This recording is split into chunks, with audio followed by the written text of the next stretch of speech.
पश्चिम बंगाल, कहां हिंदू जगाना है? वहीं हिंदू जगाना है जहां चुनाव होने वाला विधानसभा का। जब बिहार का चुनाव आता है तो बिहार में जाके लोगों को इकट्ठा करता है। अब पश्चिम बंगाल में पहुंच गया कथा करने के लिए। ये भाजपा के एजेंट के रूप में धीरेन्द्र शास्त्री का पर्दाफाश हो चुका, चेहरा ओपन हो। धन्यवाद। आप सबको जानकारी है कि 6 दिसंबर को बाबा साहब डॉक्टर भीमराव अंबेडकर के परिनिर्वाण दिवस के अवसर पर आज़ाद समाज पार्टी भीम आर्मी ने ग्वालियर चंबल अंचल के अंदर इंदरगढ़ में दतिया जिले में एक बड़ी रैली का आयोजन किया था। आप सब ने हमारी आवाज़ जो लाखों तक थी उसको करोड़ों तक पहुंचाने का काम किया, इसलिए मीडिया के साथियों को धन्यवाद। लेकिन एक महत्वपूर्ण विषय जो वहां से निकल के आया कि हमारी रैली की जो सफलता थी उससे बीजेपी और कांग्रेस घबरा गई है। जो वहां पे जन समूह इकट्ठा हुआ उससे भाजपा और कांग्रेस दोनों चिंतित हैं और अनेक प्रकार के षड्यंत्र करना उनने शुरू कर दिया। आपने देखा होगा कि हमारे राष्ट्रीय अध्यक्ष आदरणीय भाई चंद्रशेखर आज़ाद जी, जो कि सांसद भी हैं नगीना से, उनके एक बयान के आधार पर कुछ मीडिया में ऐसे साथी भी हैं जो उनके बयान के आधार पर संतोष वर्मा के विषय को जोड़ के लगातार 2 दिन से मीडिया में चला रहे हैं।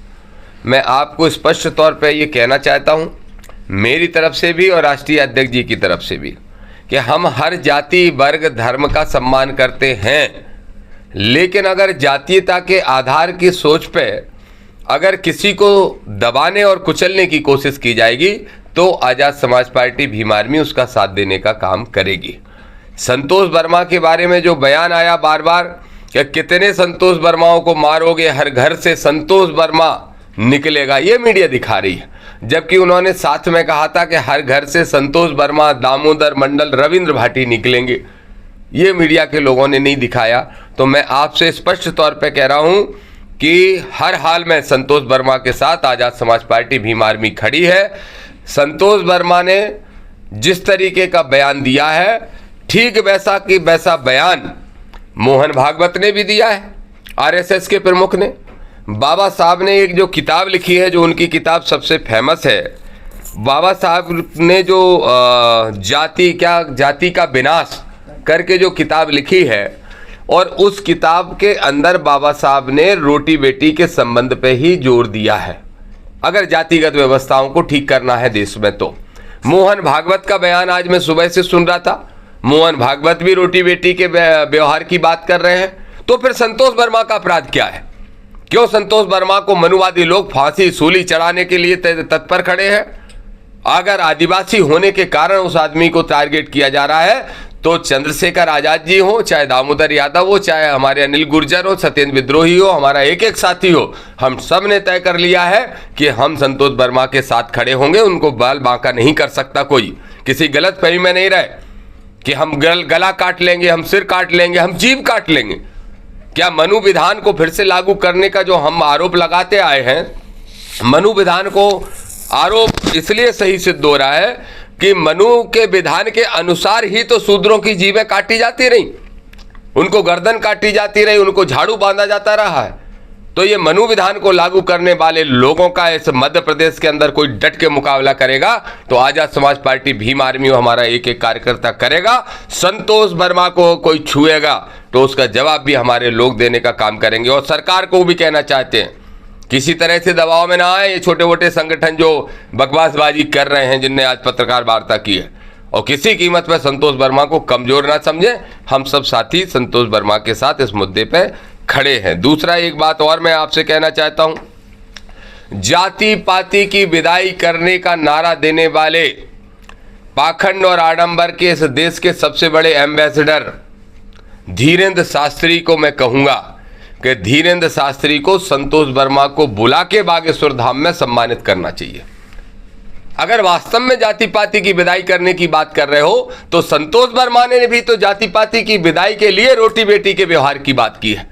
अब धीरेन्द्र शास्त्री क्यों चुप है? क्यों धीरेन्द्र के मुंह से कुछ नहीं निकाल रहा? अब आप देखिए, ये रायसेन के अंदर कल की घटना है, परसों की घटना है। रायसेन में सिर्फ एक दलित के घर खाना खा लेने के कारण किसी का सामाजिक बहिष्कार कर दिया जाता है। देखिए, ये अखबार में कल छपा है, बड़े लीडिंग अखबार के अंदर पूरी घटना छपी है। आज भी कुर्मी को, कुशवा को, पाल को, गुर्जर को, दांगी को, रावत को पहले तो सिर्फ एससी के लोगों पे एट्रोसिटी होती थी, आज ओबीसी के लोगों पे तक एट्रोसिटी हो रही है। तो क्या सिद्ध करना चाहते हैं? तो इसलिए हम लोगों ने तय किया है, धीरेन्द्र शास्त्री या तो आडंबर पाखंड की दुकान बंद करे, जाति पाति का नारा जो दे रहा था खत्म करने का, या बंद करे, और नहीं तो मैं कहूंगा अगर वास्तव में जाति पाति की विदाई करना चाहते हो तो बुलाओ हमारे आदिवासी भाई संतोष वर्मा को और उनको सम्मानित करने का काम करो। भारतीय जनता पार्टी के एजेंट के रूप में काम करने वाले धीरेन्द्र शास्त्री पहुंच गए परसों पश्चिम बंगाल। कहां हिंदू जगाना है? वहीं हिंदू जगाना है जहां चुनाव होने वाला विधानसभा का। जब बिहार का चुनाव आता है तो बिहार में जाके लोगों को इकट्ठा करता है, जब हरियाणा का चुनाव आया तो हरियाणा में इकट्ठा करता है, जब बिहार का चुनाव चलने लगता है तब सनातन एकता यात्रा निकालता है। अब पश्चिम बंगाल में पहुंच गया कथा करने के लिए। ये भाजपा के एजेंट के रूप में धीरेन्द्र शास्त्री का पर्दाफाश हो चुका, चेहरा ओपन हो चुका है। हम फिर स्पष्ट तौर पर कहेंगे, अपनी पार्टी का हमारा बिल्कुल साफ स्टैंड है। जो हमने कार्यक्रम किया और जो जन समर्थन मिला और जो तीसरे दल की यहां कमी थी, वो कमी आजाद समाज पार्टी 2028 के अंदर पूरा करने वाली है। मध्य प्रदेश में हम सरकार बनाने का दावा करते हैं कि अगली बार हम सरकार बनाएंगे। कल साथी पत्रकार पूछ रहे थे कि आप फलानी पार्टी को रिप्लेस करके तीसरी पार्टी बनोगे। हम कहते हैं नहीं, हम इकलौती वो पार्टी बनेंगे। कांग्रेस वो काम नहीं कर पा रही, निठल्ली है कांग्रेस, निठल्ली है कांग्रेस। मनुवादी और सामंतवादी विचारधारा से ओतप्रोत है कांग्रेस। भारतीय जनता पार्टी की वास्तव में अगर कोई बी टीम है तो वो है सिर्फ कांग्रेस। चाहे दिग्विजय सिंह हो, चाहे कमलनाथ हो, चाहे जीतू पटवारी हो, इनकी किसी की हिम्मत हुई कि धीरेन्द्र शास्त्री गैर संवैधानिक यात्रा का विरोध करते? क्यों विरोध नहीं किया? आज जब संतोष वर्मा पे एक आदिवासी होने के कारण उसको टारगेट किया जा रहा है, तब कांग्रेस भारतीय जनता पार्टी की भाषा बोलने का काम करती है। तो मान्यवर कांसीराम साहब ने जो आरोप लगाया था वो आरोप सिद्ध होता है कि दोनों, एक सांपनाथ है तो दूसरा नागनाथ है। बहुजन समाज के लोगों से, पिछड़े वर्ग के लोगों से और SC ST के लोगों से हम कहेंगे पूरे मुट्ठी बन के एक तैयार हो जाओ। 2028 के अंदर हम अपनी सरकार बनाने का काम करेंगे।